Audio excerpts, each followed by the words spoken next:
Eu saúdo a todas com a paz do Senhor. Estamos na nossa terceira aula do terceiro trimestre de 2020. A nossa revista tem como tema os princípios divinos em tempos de crise. O foco do tema dessa revista é a reconstrução de Jerusalém e o avivamento espiritual como exemplos para os nossos dias. O comentarista é o saudoso pastor Eurico Bergstein. Vamos orar. Pai querido, Deus eterno, muito obrigado por tudo que tem nos dado, ensina-nos a te amar e a te louvar em espírito e em verdade. Deus amado, que nesta hora, Senhor, Tu venha abrir o nosso entendimento para podermos aprender a Tua palavra. Fica conosco nessa aula. Amém. Bem, queridas alunas, o assunto da nossa aula, o despertamento renova o altar. Renovar o altar significa refazer, fazer novamente, restaurar aquilo que estava quebrado. O texto áureo está escrito em 1 Reis, capítulo 18, versículo 30, que diz, abre aspas, Então Elias disse a todo o povo, chegai-vos a mim, e todo o povo se chegou a ele, e reparou o altar do Senhor que estava quebrado. Fecha aspas. A verdade prática fala da seguinte maneira: Satanás jamais derrotará o crente cujo altar é constantemente renovado pelo Espírito. O texto bíblico básico está escrito em Esdras, capítulo 3, versículo 2 a 5 e o versículo 10 a 13. E levantou-se Jesua, filho de Josadaque, e seus irmãos, os sacerdotes, e Zorobabel, filho de Sealtiel, e seus irmãos, e edificaram o altar do Deus de Israel para oferecerem sobre eles holocaustos, como está escrito na lei de Moisés, o homem de Deus. E firmaram o altar sobre as suas bases, porque o terror estava sobre eles, por causa dos povos das terras, e ofereceram sobre ele holocaustos ao Senhor, holocaustos de manhã e de tarde. E celebraram a festa dos tabernáculos, como está escrito. Ofereceram holocaustos de dia em dia, por ordem, conforme ao rito, cada coisa no seu dia. E depois disto, o holocausto contínuo e os das luas novas e de todas as solenidades consagradas ao Senhor, como também de qualquer que oferecia oferta voluntária ao Senhor. Quando, pois, os edificadores lançaram os alicerces do templo do Senhor, então apresentaram-se os sacerdotes, já revestidos e com trombetas, e os levitas, filhos de Asaf, com saltérios, para louvarem ao Senhor conforme a instituição de Davi, rei de Israel. E cantavam a reveses, louvando e celebrando ao Senhor, porque é bom, porque a sua benignidade dura para sempre sobre Israel, e todo o povo jubilou com grande júbilo, quando louvaram ao Senhor pela fundação da casa do Senhor. Porém, muitos dos sacerdotes e levitas e chefes dos pais, já velhos, que viram a primeira casa sobre o seu fundamento, vendo perante os seus olhos esta casa, choraram em altas vozes, mas muitos levantaram as vozes com júbilo e com alegria, de maneira que discernia o povo as vozes de alegria das vozes do choro do povo, porque o povo jubilou com tão grande júbilo que as vozes se ouviam de muito longe. A reconquista da terra de Israel não foi tarefa fácil. O povo já estava há muito tempo longe de sua pátria e acostumado com algumas culturas babilônicas. Os povos vizinhos não entendiam por que os israelitas estavam voltando. E ainda por cima havia a descrença do próprio povo. E isso poderia desanimar os líderes. Mas, confiando em Deus, os líderes deram ordem para a reconstrução do altar. e ofereceram sacrifício de acordo com a lei de Moisés. E assim mostraram que Deus sempre luta por nós quando o altar está reparado. Observe que no templo era justamente o lugar onde ficava o altar que recebia os sacrifícios e ofertas do povo de Deus. Antes disso, era no tabernáculo. Dentro do lugar santo, havia um altar de ouro onde o sumo sacerdote oferecia incenso ao Senhor em honra à sua majestade. E no pátio havia outro altar de cobre que servia para queimar os holocaustos e as ofertas de manjar. Esse altar era fundamental na adoração de Israel, pois era o lugar onde os sacrifícios para expiação e comunhão eram feitos. Esses remanescentes não apenas regressaram para as ruínas e devastação de Jerusalém, eles foram despertados com uma esperança viva no coração, dada por Deus para reconstruir a sua nação. Estavam determinados a reconstruir completamente o templo e o altar, para que pudessem continuar em sua terra e adorar ao Senhor Jeová. Lembremos que eles celebraram também a festa dos tabernáculos. Essa festa eles construíam tendas e ficavam nelas por 7 dias. O despertamento conduz o homem ao altar. Exemplo disso, Abraão, o pai da fé, que oferece Isaque em sacrifício, e Elias, que desafia os profetas de Baal, aonde nós temos o nosso texto áureo. Os judeus sentiam a necessidade do acesso a Deus, que o altar lhe proporciona. Quando voltaram, muitos judeus estavam celebrando ali e sacrificando ao Senhor quando reconstruíram o altar na base antiga.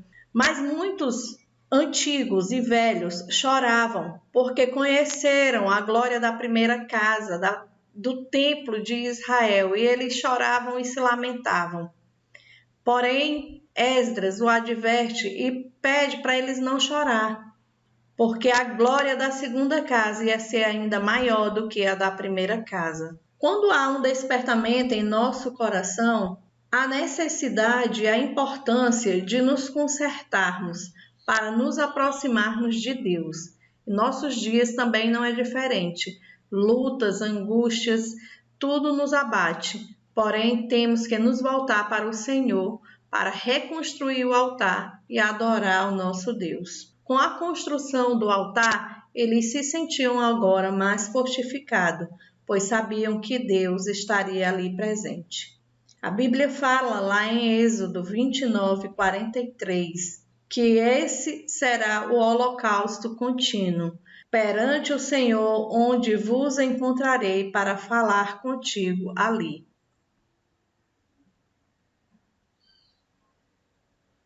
O altar é um lugar de encontro com Deus. O terror estava sobre o povo, porém a reconstrução do altar os trariam à presença de Deus novamente. Essa foto aqui é quando eles estavam reconstruindo e Esdras, o escriba, eles estavam lendo para o povo. E leu de manhã até o meio-dia a palavra de Deus e todos estavam atentos.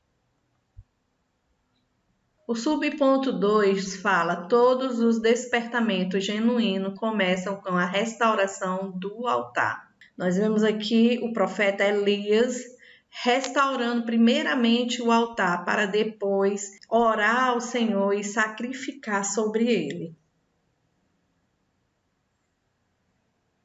O profeta Elias desafiou os profetas de Baal, onde clamariam cada um ao seu Deus, e aquele Deus que respondesse com fogo é que seria o Deus verdadeiro. Houve um confronto muito grande com os profetas de Baal e Elias, onde o profeta desafiou que clamassem ao seu Deus, e eles clamaram, e se retalharam, e se flagelaram, mas nada aconteceu. Então Elias repara o altar.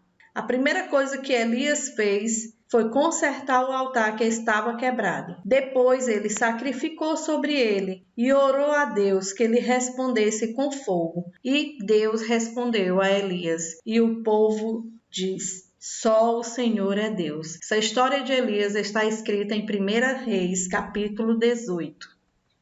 O segundo exemplo que podemos dar é o exemplo do rei Ezequias. No primeiro ano do seu reinado, ele abriu as portas da casa do Senhor e restaurou. Ordenou que os levitas purificassem o templo e restaurassem o altar de Deus. E assim, alguns levitas se levantaram e obedeceram a ordem do rei. Entraram no primeiro dia e restauraram todo o templo e limparam e tiraram todas as imundícies da casa do Senhor, que nessa época o rei Acais tinha feito um altar que era a cópia de um altar de Damasco e tinha contaminado o altar do Senhor. Porém, esses levitas que foram convocados pelo rei, se consagram, purificam o altar e no 16º dia eles acabam tudo e sacrificam ao Senhor, e toda a congregação se prostra e adora ao Deus de Israel. Essa história está escrita em 2 Crônicas, capítulo 29. O nosso terceiro exemplo é a reconstrução do altar feita pelos judeus após o cativeiro. Nós já falamos um pouco sobre isso, que o altar foi feito sobre as bases antigas, como manda a lei de Moisés. Houve grande júbilo e alegria, e eles celebraram também a festa dos tabernáculos por 7 dias. O altar, de acordo com a Bíblia, é o lugar que se oferece sacrifício, onde se realiza a comunhão dos fiéis. No Antigo Testamento, eles tinham o altar como centro da comunhão com Deus. No Novo Testamento, nós temos Cristo, o centro da nossa comunhão com Deus. O altar é uma figura da cruz, onde Jesus passou pelo fogo do juízo divino. O altar e a cruz são símbolos. Estes sacrifícios eram repetitivos e cada ano o sumo sacerdote oferecia um sacrifício por si mesmo e por toda a congregação. Agora, quando Cristo morre, ele faz um único sacrifício, o sacrifício vivo, entrega a sua vida por nós e sobre a cruz ele faz esse único sacrifício, ao qual nunca mais precisará ser feito outro. Toda a Trindade atuou ativamente na morte expiatória de Jesus. O Pai Celestial sabia que Jesus iria morrer. Quando lemos em João 3,16, nós vemos que Deus amou o mundo de tal maneira que deu o seu único Filho. Quando nós vemos também que Cristo se doou por nós, se entregando, e o Espírito Santo que o ajudou em toda a trajetória. Para não esquecermos, Deus Pai, Deus Filho, Deus Espírito Santo é um único Deus. Pai Celestial, o plano da redenção foi bem antes da fundação do mundo e consiste em que Deus amou o mundo de tal maneira que deu o seu Filho único para que todo aquele que nele crê não pereça, mas tenha a vida eterna. João 3,16. Em 2 Coríntios, capítulo 5, do 18 ao 21, fala assim: e tudo isso provém de Deus, que nos reconciliou consigo por Cristo e nos confiou o ministério dessa reconciliação. Outras referências que falam sobre o plano da salvação é em Efésios capítulo 3, do versículo 6 ao 9, Gálatas capítulo 4, versículo 4 e João 3,16, que nós já citamos aqui. Cristo, o Filho de Deus, ele entregou-se como oferta e sacrifício vivo. Em Efésios 5 e 2 fala: e ainda que em amor, como também Cristo vos amou, e se entregou a si mesmo por nós, em oferta e sacrifício a Deus. Ainda há algumas referências que Cristo se doou por nós em Hebreus 9,14, 1 Pedro 2,24. Foi por amor que ele se doou por nós. E o querido Espírito Santo, ele traz fortaleza, sabedoria, ciência, conselho, entendimento, piedade e temor a Deus. O Espírito Santo sempre estava junto ao Filho de Deus para que ele vencesse as dificuldades e obstáculos que surgiriam até chegar ao pé da cruz.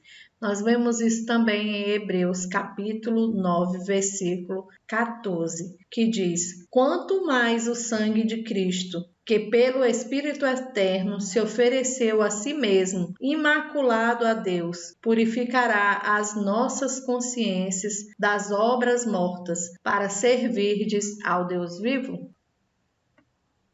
Nesse ponto, o Espírito Santo, ele quer, pelo despertamento, mostrar aos homens a grande vitória de Jesus no Gólgota. O Espírito Santo, ele nos convence da justiça, do pecado e do juízo. O Espírito Santo revela, ensina, explica e penetra no coração do homem.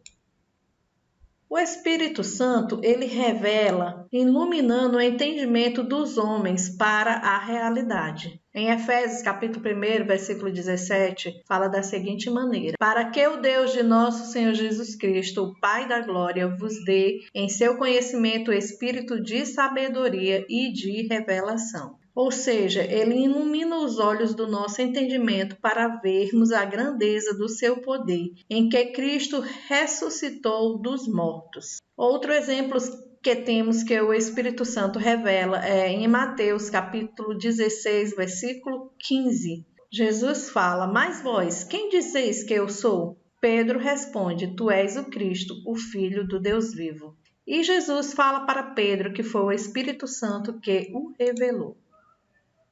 O Espírito Santo ensina as profundidades do vitupério da cruz. Vitupério é tudo aquilo que insulta, afronta, injúria, deprecia, e tudo isso Jesus passou por nós, sem que ele merecesse, mas mesmo assim ele preferiu sujeitar-se a tudo isso por amor a nós. O Espírito Santo explica o verdadeiro significado da morte de Cristo. Cristo morreu para que fôssemos reconciliados com Deus e com os homens, fazendo-nos um único povo. O brado está consumado, que está escrito em João, capítulo 19 e versículo 30, que diz: e quando Jesus tomou o vinagre e disse está consumado, inclinando a cabeça, entregou o Espírito. Mostra que ele veio e cumpriu o que o Pai tinha para ele. O caminho agora estava aberto para a humanidade. O véu foi rasgado de alto a baixo e já não necessitava mais de sacrifício. A justiça agora era oferecido a todos aqueles que creem em Jesus. Quando a luz da glória de Cristo penetra e ilumina todo o painel de nossa consciência, então reconhecemos nossas fraquezas e pecados e nos voltamos para Deus, que é autor e consumador de nossa fé.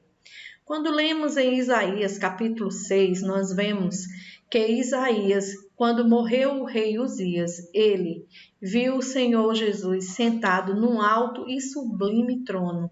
Isaías, ele reconhece que é um pecador, e ali ele fica com medo até mesmo de morrer, porque está vendo o Senhor. E ele sabe que seus lábios não são puros, e nem tampouco do povo que vive ao redor dele. E Isaías fica apavorado. Mas Deus, que é misericordioso, ordena a um daqueles querubins que voasse e trouxesse uma tenaz com uma brasa viva tirada do altar, e ali queima os lábios de Isaías. E esse agora está pronto para fazer a obra do Senhor. O nosso último ponto é cuidado com as imitações. Existem muitas pessoas que acham que pular ou gritar é um avivamento. Quando lemos em Colossenses capítulo 2, versículo 23, fala: os quais têm na verdade alguma aparência de sabedoria, em devoção voluntária, humildade e em disciplina do corpo, mas não são de valor algum, senão para a satisfação da carne. Na época dos apóstolos já havia alguns movimentos estranhos que tentavam introduzir essas práticas diferentes na congregação. Em nossos dias também não são diferentes. Existem imitações baratas de avivamento que só trazem barulhos e técnicas de avivalistas que tendem a dominar o auditório com técnicas psicológicas, e esses podem levarem as pessoas a chorar, a rir, a jubilar, a bater palma, a pular, até imitarem o batismo com o Espírito Santo, ensinando as pessoas a falar línguas estranhas, sem nenhum temor ou reverência a Deus. Cuidado também com os chamados shows com apresentação de cantores que se denominam evangélicos. O que predominam nesses shows são aplausos, vaias, assobios, bebidas alcoólicas, danças sensuais e outras mais. Essas imitações trazem confusão, afastamento da glória de Deus. São avivamentos sem propósitos, pessoas vazias e que não trazem nenhum benefício a nós, que professamos o nome de Cristo. Cuidado com essas imitações. Leia o Salmo 84 para a sua meditação, e lá verá que é bem feliz o homem que confia em Deus e que habita em seus átrios. A conclusão da nossa aula é que o altar de Deus é o lugar mais secreto aonde podemos falar com Deus. Para que haja um despertamento, temos que consertar o nosso altar para oferecermos a Deus um autêntico culto com sacrifício vivo diante dele. Não precisamos de inovação, modismo, rituais culturais ou atualizações para cultuarmos a Deus, pois os verdadeiros adoradores o adoram em espírito e em verdade, independente do lugar onde estamos. Pois Deus é Espírito e constantemente está à procura desses adoradores. Seja um adorador, rejeite os manjares e movimentos de avivalistas que somente causam impactos momentâneos. Deus quer ver mudança genuína em seu povo. Que a chama do Espírito Santo arda continuamente em nossos corações. Amém.